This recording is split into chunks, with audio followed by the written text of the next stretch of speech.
Hello. Where's your luggage? I left it at the station. Ah, and who's to fetch it? Don't know, don't care. Providence, probably. If not, your mother will have it fetched. Not her business exactly, is it? Of course not. That's why one loves her for doing it. Look here, chuck away your silly weekend novel and talk to a chap. Let's argue about something intellectual. No. Now seriously, Bunny, I've come down here to have a pleasant weekend, and I'm not going to stand your confounded arguments. If you want to argue, then get out of this, and go over to the Congregationalist ministers. He's a nailer at arguing. He likes it. You can't argue with a person whose livelihood depends on you his not letting you convert him. And would you mind not calling me Bunny? My name is Bentley Summer Hayes, would you please? What's wrong with Bunny? It puts me in a false position. Have you ever considered the fact that I was an afterthought? An afterthought? What do you mean by that? No! Stop! I don't want to know. It's only a dodge to start an argument. Don't be afraid it won't overtax your brain. My father was 44 when I was born. My mother was 41. There was 12 years between me and my next eldest. I was unexpected. I was probably unintentional. My brothers and sisters are not the least like me. They're the usual thing you always get in the first batch from young parents. Quite pleasant, ordinary, do the regular thing sort. All body, no brains. Like you. Thank you. Don't mention it, old chap. Now, I was different. By the time I was born, the old couple knew something. So I came out, all brains and no more body than is absolutely necessary. I'm really a good deal older than you, though you were born 10 years sooner. Everybody feels that when they hear us talk. Consequently, though, it feels quite normal for me to call you Johnny. It feels ridiculous and unbecoming for you to call me Bunny. Is that so, by George? You stop me doing it if you can. That's all. If you keep on doing it after I have asked you not, you'd feel an awful swan. Or at least I should. But I don't suppose you're so particular. If you think that because your father's a knight commander of the Bath, and that you want to marry my sister, you can make yourself as nasty as you please and say what you like, then you're mistaken. Let me tell you that except Hypatia, not one person in this house is in favor of her marrying you, and I don't think she's happy about it herself. The match isn't settled yet. Don't forget that. You're on trial here because my mother thinks a woman should know what a man is like in the house before she marries him. That's been going on for 2 months now. And what's the result? You're getting yourself thoroughly disliked here. All through your bad manners and your conceit. And the damned impudence that you think clever. That's enough! Thank you! I don't suppose, I hope, that I should have come down here. That's how you were thinking about me? No, you're not going to run away from this. I'm going to have this out with you here.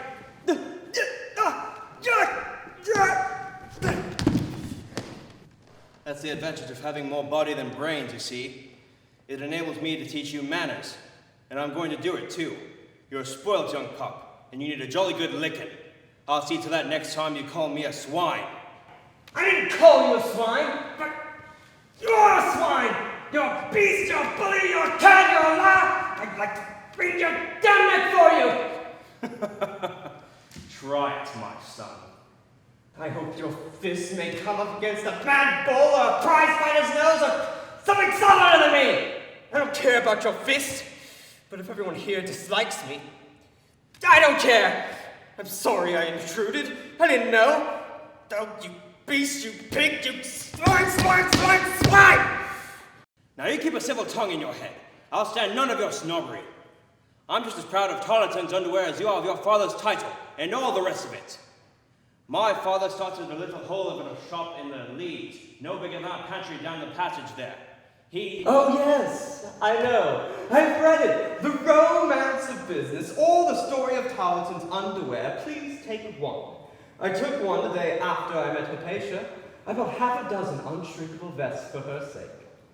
Well, did they shrink? Oh, don't be a fool. Never mind whether I'm a fool or not. Did they shrink? That's the point. Were they worth the money? I couldn't wear them. Do you really think my skin is as thick as your customers' hides? I'd as soon as dress myself in a nutmeg grater. Don't talk rot, child. You know you simply make me pity you. Romance of business, indeed. The real romance of Tarleton's business is the story that you know anything about it. If you don't take that back and apologize for your bad manners, I'll give you as good a hiding as ever! No! Johnny's beating me! Oh, murder! Quit whining, will you? I'm not going to touch you. Shh, shh. Bingley, what's the matter? Don't cry like that. What's the use? What's happened? Are you ill, child? There, pet, don't cry. There. Johnny will go fetch a doctor, and he'll get you something nice to make it well. What has happened, Johnny? Johnny frightened me. You know how easy it is to hurt me? And I'm too small to defend myself against Johnny. Johnny, what have I always told you about bullying the little ones? I thought you'd outgrown all that. I do declare, Mamma, that Johnny's brutality makes it impossible to live in the house with him. It's 27 years, Mother, since you had that row with me for giving Hypatia a black eye because she bit me. I promised you that day that I would never raise my hand to her again, and I've kept my word. But now because this young whelp starts to cry before he's even hurt, you treat me as if I were a brute and a savage. No, not a savage, dear, but you know not to call our visitors naughty names. Oh, let him alone. Don't you interfere between my mother and me, do you hear? Bingley, do go outside and play tennis with Johnny. You must take exercise. Take him out and make him skip about. I promised you 2 inches more around my chest this summer. I tried exercises with the India rubber expander, but I wasn't strong enough. Instead of me expanding it, it crumpled me up. Come along, Johnny. Do you know end of good, young chap? Do you think Bingley will ever be a bigger man as his father? I don't mean clever. I mean big and strong. Naughty. He's overbred. He's like one of those little expensive dogs. I like a bit of a mongrel myself, whether it's a man or a dog. Best of every day. But we all have our taste. What's one woman's meat is another woman's poison. But he's a dear little fellow, but I never could have fancied him as a husband when I was your age. Yes, but he has some brains. He's not like all the rest. One can't have everything. Oh, you're quite right, dear, quite right. It's a great thing to have brains. Look what it's done for your father. That's the reason I never said anything when you jilted poor Jerry McIntosh. I really could never have stuck it out with Jerry, Mother. I know you liked him, and nobody can deny he's a splendid animal. Hypatia! How could you? The things girls say nowadays. Well, what else can you call him? If I'd been deaf or he'd been dumb, I could have married him. But living with Father, I've got accustomed to cleverness. Jerry would drive me mad. You know very well he's a fool. Even Johnny thinks he's a fool. Now, don't begin about my Johnny. You know that annoys me. Johnny's as clever as anybody else when he likes. I don't say he's as clever as you, but at least he's a man and not a little squit of a thing like your bunny. Oh, I say nothing against your darling. We all know Johnny's perfection. Don't be cross, dearie.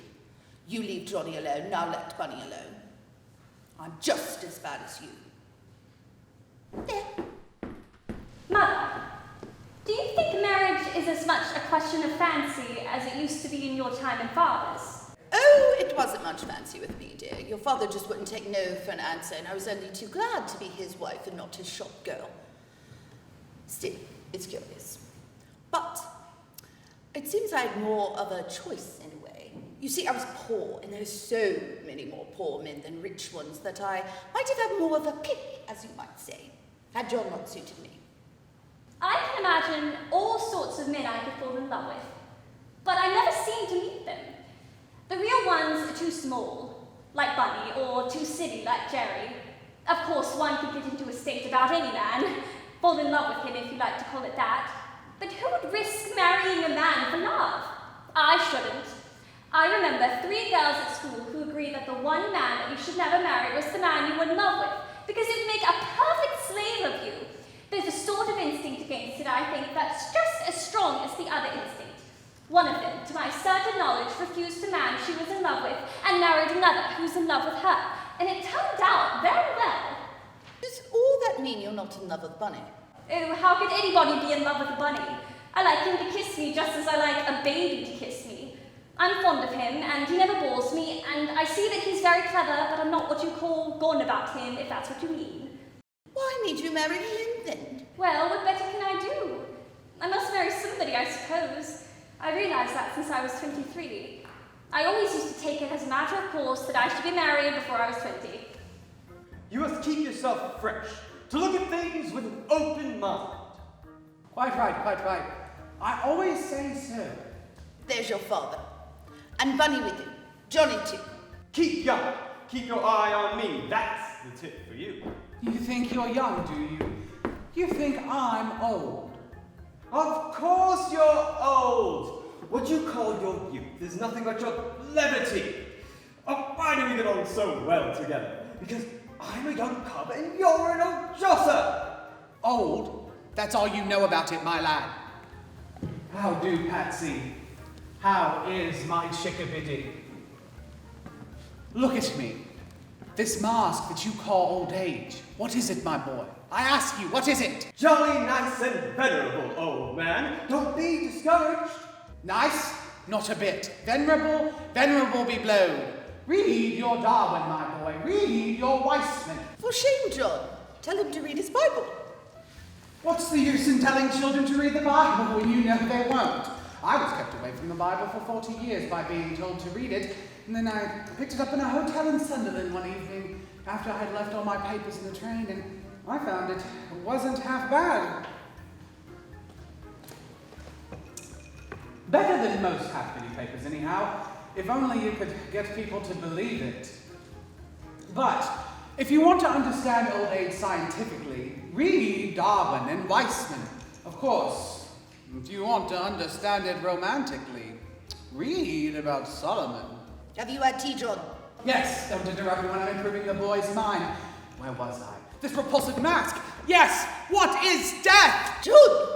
The repulsive mask! That, my boy, is another invention of natural selection to repel young women with me and to give the lads a turn. John, that's a forbidden subject.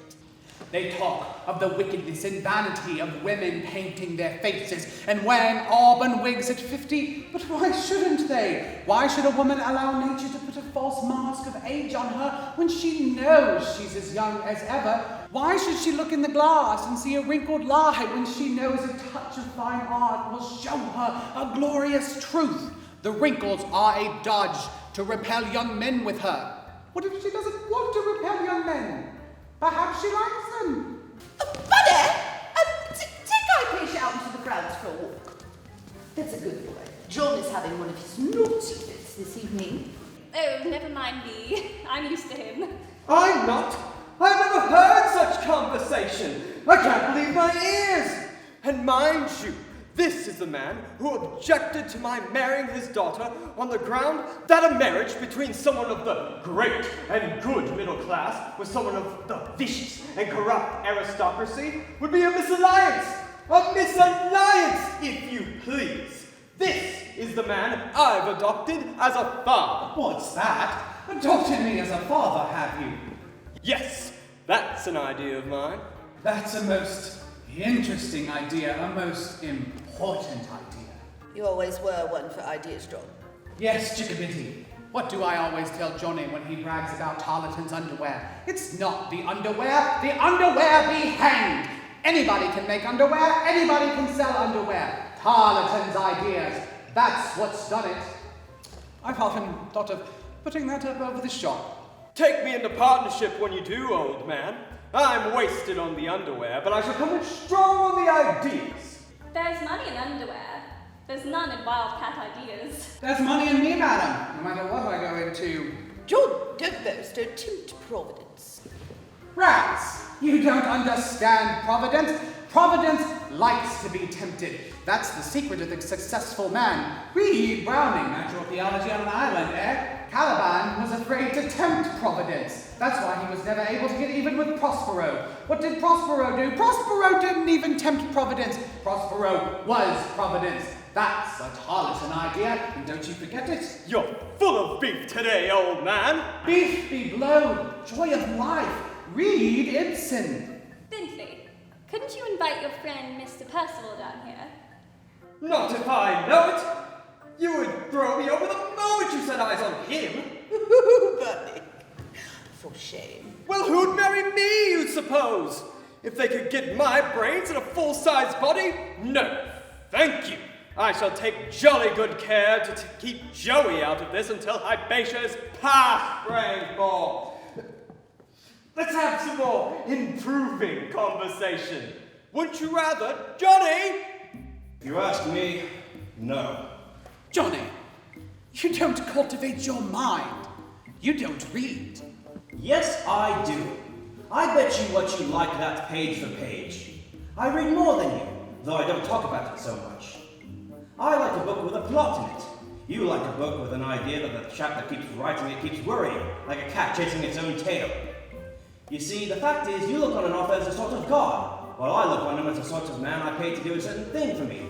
I pay him to amuse me, and to make me forget myself. No, wrong principle. You want to remember. Read Kipling, lest we forget. If Kipling wants to remember, let him remember. If he had to run Tarleton's underwear, he'd be jolly glad to forget. If I go to the theatre or buy a book, I want to forget myself from the moment I go in to the moment I come out. You see, John, what have I always told you? Johnny has as much to say for himself whenever he likes. I'm no fool, Mother. I may not have set up to have as many ideas as the governor, but what ideas I have are consecutive, at all events. I can think as well as talk. He's got you there, old man, hadn't he? You're rather all over the shop with your ideas, ain't you? I'm not trying to say anything against you, Governor, but I do say that the time has come for sane, unpretending men like me to make a stand against the talking and writing and artistic lot who put us in the back row. It's not the fact that we're inferior to them. Here! Fancy you writing a book, Johnny. That's an idea. That's a new idea. Perhaps I should have made Johnny an author. I've never said so for fear of hurting his feelings, because after all, the lad can't help it, but I've never thought Johnny worth tuppence as a man of business. Oh, you think you've always kept that to yourself, do you, Governor? I know your opinion of me as well as you know it yourself. I know what Tarleton's would have been if it hadn't been for me. Well, who denies it? You're quite right, my boy. I'm essentially a man of ideas. Laugh if you feel inclined. No one sees the comic side of it more than I. In the theatre of life, everyone may be amused except the actor. Oh, if I might only have a holiday in an asylum for the dumb! How I envy the animals. They can't talk. If only Johnny could put back his ears or wag his tail instead of laying down the law, how much better it would be. We should know when he was cross and when he was pleased, and that's all we know now with all his talk. It never stops. Talk, talk, talk, talk. That's my life. All the day I listen to Papa talking. At dinner I listen to Papa talking. And when Papa stops for breath, I listen to Johnny talking. If you all sat in silence, as if you were waiting for something to happen, then there would be hope, even if nothing did happen. But this eternal cackle, cackle, cackle about things in general is only fit for old people. I suppose it means something to them. They've had their thing. All I listen for is some sign of it ending. But just when it seems to be coming to a point, Johnny or Papa just starts another